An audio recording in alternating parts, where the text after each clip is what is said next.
Hello, dear hearts. Welcome. Rachel Clare here, theboulderpsychic.com. Today I would like to talk to you about talking with your children and supporting your children during the time of coronavirus, really anytime, but especially now. So I have 4 things I want to share with you, 4 filters that you want to use to run something through before you talk to your children about anything or before you say anything to your children. So stick around with me, hang in here. I'm going to share these 4 things with you. I think they could change your relationship with your children, change your life, and if you don't have any children, you could still use these 4 filters to run through when you're engaging with people in your real life or on social media. It would make the world a more peaceful place. So you can check out my video that I made for IGTV yesterday. If you're not watching this on Instagram, you can head over to my Instagram to see that. And I really talked about my concerns around the way that we're judging and blaming and shaming people who are different than us. So check that out. But today I really want to focus on children. And just for those of you who may be new to me, you don't know me, I want to give you a little bit of context so you understand why you should listen to me. Not that you necessarily should, but here's why this is on my heart. I spent over 10 years in education. I've worked with children in education in a variety of capacities. I started my work with children in elementary schools as an outdoor lab education leader. Did that for many years. Then I was a before and after school director, so I worked with children when their parents were dropping them off before and after school because they had to work, and I was the director of the program. Then I was a substitute teacher for many years in Denver Public Schools and Boulder Valley Public School District. Then I was a full-time elementary classroom teacher for many years. I taught 5th grade for about 5 years. I taught about 3 years of 7th and 8th grade. So I've taught 4th through 8th grades. Then I moved from the public schools to the private school, and I taught 4th and 5th grade for 2 years as a literature teacher. So I've spent most of my adult life as an educator, as a teacher working with children. I consider myself an advocate for children. And then for the last 4 years, I have been a stay-at-home working mom who has a business, but I have a 4-year-old, so now I feel like I have a bit of a master's degree, which I don't, but I feel like I have a master's degree in early childhood education. And I've probably read enough books to get myself, close to some sort of degree, because I'm very, very much, I very much love children. Okay? So let's get to the 4 things. So, just to give you a little bit of context also around this, so I do love the Waldorf philosophy, so that is somewhere I'm coming from. And I'm sharing these 4 things that actually come from a beautiful teacher who writes books, and his name is Kim John Payne. And he wrote a book called Simplicity Parenting. And if you've never read this book, I highly, highly, highly recommend it. So many beautiful things that he talks about. And he also teaches compassion communication.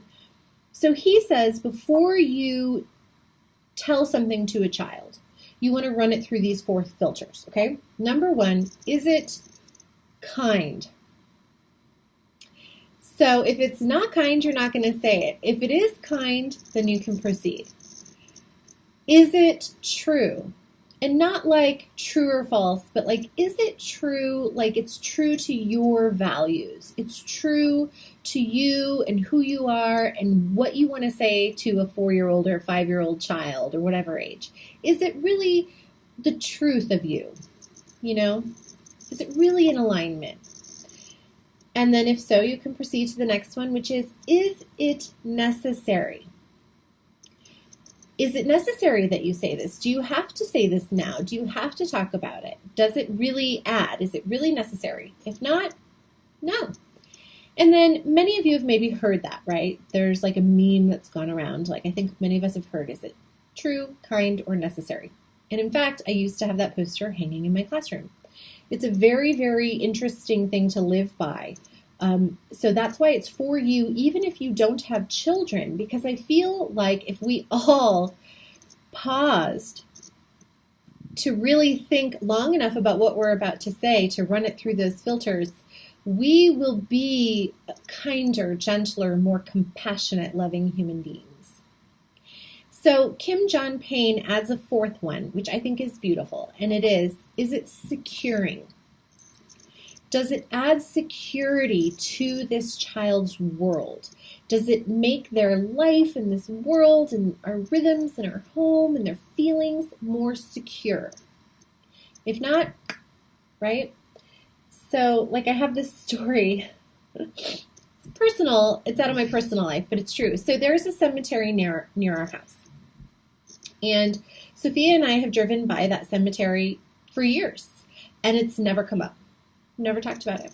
Well, she was with her father the other day, and she comes home and is very upset, and she's in the bath, and she's telling me, like, they're going to bury me underground? Like, when people die, like, you get buried under the rocks? And I'm like, what, honey?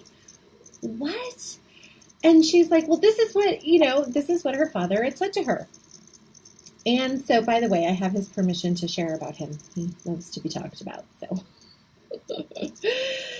Not throwing him under the bus. He just, we see things differently, which is another thing I learned from Kim John Payne. When Ryan and I separated, which was right after Sophia was born, so we've had to talk to Sophia about many difficult things. And now that she's 4, she's started asking more questions, right? She wants to know, why does Papa not live here? Why do you guys not sleep in the same bed? All this stuff. And I've had to start telling her things. And I was really struggling to find a way to say things to her that felt really true and kind and necessary, right? And like fit my morals and my values. So it was through Kim John Payne and his podcast, Simplicity Parenting, where he made the suggestion that you share, and this is for any time you and another adult have a differing opinion or see things differently. He says that you just simply tell the child, we see things differently. And I love that so much because A, it's simple. B, it's true, right? And he says, you can go on to say, your father and I see things very differently. And not one is better than the other. That's how it is for many adults. We just see things differently, and that's okay.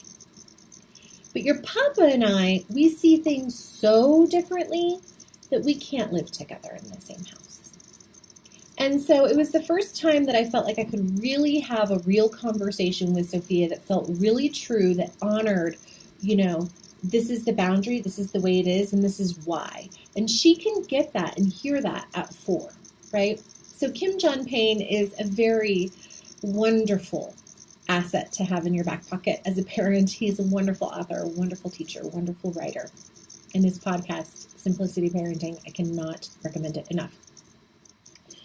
So Sophia, is with her father, and he doesn't listen to this podcast. He doesn't, we see things differently. Like, he is more off the cuff. He is more often trying to be funny. I think he was probably like maybe just kind of being off the cuff and funny and just said it. But he said this thing that then now I'm learning Sophia at 4 really takes things in. Well, she's always taking things in. They always do, right? But she will remember it. She will think about it. She will hold on to it. And it didn't, first of all, is it true?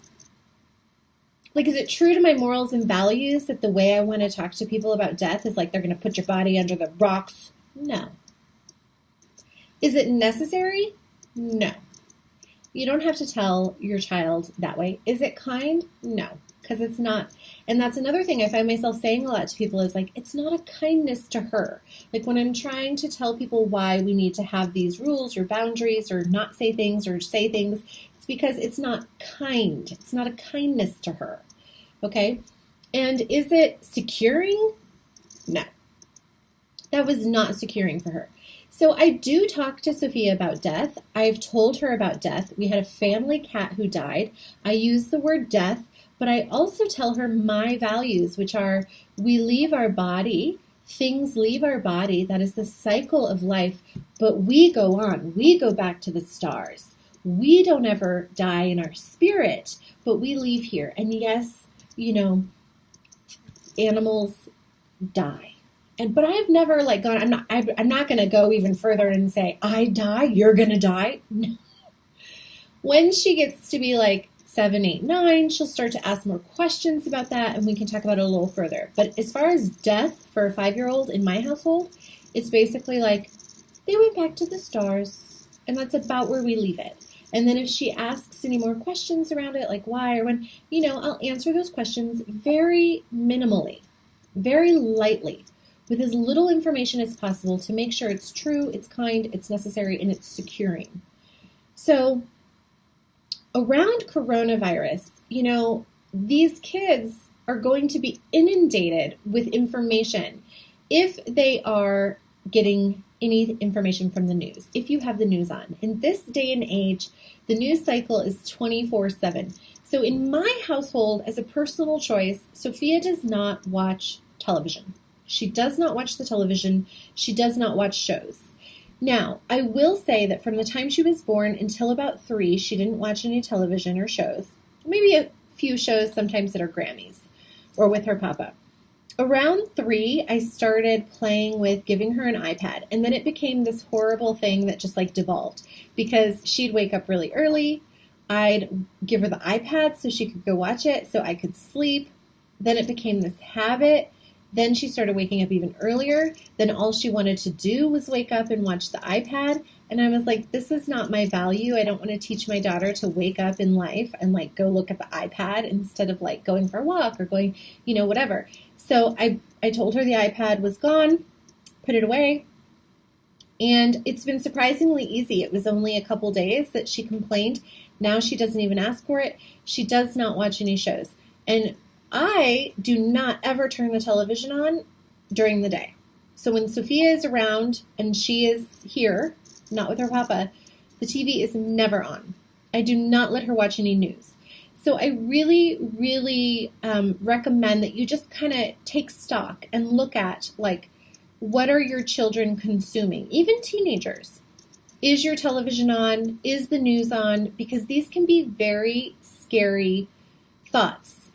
And we know that watching something in the news releases chemicals in our brain, the fight or flight chemicals, the stress hormones.